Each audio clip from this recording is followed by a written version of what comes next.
गेलेदों बे आंनि गामि आंनि समस्ति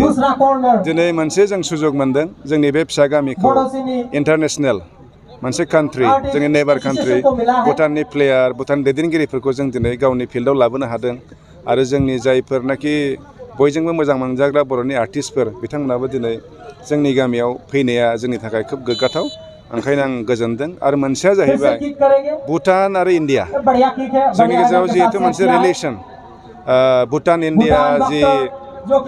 फ्रेंडशिप रिलेशन फ्रेंडशिप एसोसिएशन बे एसोसिएशननि गेजेरजों प्राय 6-7 बोसोरनि सिगांनिफ्रायनो मोनसे अर्गेनाइजेशन दानानै बिथांमोना रिलेशन खालामफिननो नागिरदों मानो होनोब्ला खोथाया जाहैबाय भुटान आरो इन्डिया बा जोंनि ओनसोलजों गोदोनिफ्रायनो खोब मोजां रिलेशन दंखायो जों साफ्रोमबो उन्दै समाव जों मिथियोमोन गंगार राजा गंगार सेमसा माने जों मिथिगौ बिथांमोना लिबि लाबोयो नङा होमबा जाब्रां लाबोयो कमला लाबोयो ना गोरान लाबोयो जों बेखौ बयबो मिथिगौ खिन्थु बे रिलेशना जोंनि गेजेराव माने समजों लोगोसे जिहेतु जोंनि गेजेराव बहुत आन्दलन जाबाय माबा जाबाय जोबलांदोंमोन खिन्थु बै जोंनि जि मोनसे रिलेशन बे रिलेशनखौ जिहेतु दा जों दैदेनगिरिफ्रा गोबां सानलायनानै भुटाननियानो होन जोंनियानो होन बिथांमोना जिहेतु लाबोफिननो नागिरदों बे खोब मोजां जादों आरो दा बेखौनो दिनै रायजोफोरखौ मिथिहोनो बिथांमोना फ्रेन्डशिप जि फुटबल मेच खुंदों खोब मोजां जादों बेनि गेजेरजों दिनै रायजोफ्रा मिथिबाय भुटान आरो इन्डिया जे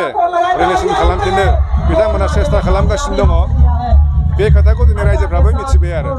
दा ओंखायनो आं खोब मोजां मोनदों जाहाथे जोंनि रिलेशना मजबुत जाफिनो जिहेतु जों बुंनो थाङोब्ला बिथांमोनजों जोंजों गासैबो दिगाव सोमोन्दो दङ जोंनि महर मोखां जानाय थानाय जों जिहेतु मंगलियान गस्टिनि मानसि रिलेशन मोनसे दंखायो हिसाबै बे रिलेशनखौ लाखिफिनलायनो हायोबा जोंनि गेजेराव मोजां जायो आरो मोनसेया जाहैबाय बेफार बानिज्य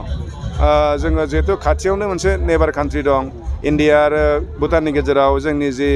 फरेन रिलेशनशिप बेबो मोजां बांद्राय रेस्ट्रिक्सन गैया माने इन्डिया आरो भुटाननि गेजेराव जों उइदाउट पासपर्ट थांलाय फैलाय खालामनो हायो दा बेवहाय जोंनि बिजनेसनि जुदि जोङो एडभान्टेज जों हायोब्ला लानांगौ आरो थारैनो बेबायदि हाबाफारि लानायनि गेजेरजों जिथु मोननै हादोरनि जिथु इउनिटि बा खौसेथि बे थारैनो फैगोन नामा थारैनो फैगोन बेयो जोंनि गेजेराव जेब्ला आन्डारस्टेन्डिंआ फैगोन फ्रेन्डशिपनि गेजेरजों जथेस्थ' फैगोन थांलाय फैलाय जागोन आन्डारस्टेन्डिं फैगोन जथेस्थ' माने जोंनि गेजेराव खौसेथि फैगोन आरो जों इन्डिया हिसाबै जों साननांगोन अकल जोङो बड'लेण्डनि मानसि सानबाल' जानाय नङा जों एज ए इन्डिया हिसाबै जिहेतु इन्टारनेसनेल जोंहा ट्रेड दङ बर्डारफ्राव दा बिसिनि बिथांमोना जोंनि इन्टारनेसनेल बर्डार थानाय हिसाबै बिथांमोननिफ्राय जों जथेस्थ' बे रिलेशननि गेजेरजों बे खेथ्रआवबो जों सहाय मोनगोन आरो बिसानिसिम मा आं बिसानिसिम आंनिफ्राय मेनि कनग्रेचुलेसन थेंक्स आरो उइसबो जासिदों जाहाथे बिथांमोना बे जिखिनि फरामनि गेजेरजों जोंनि गेजेराव रिलेशनशिप मेनटेन खालामदों बे जाहाथे मजबुत जाबावो आरो अराय सम बिथांमोना बेखौ लांबाय थानो हायो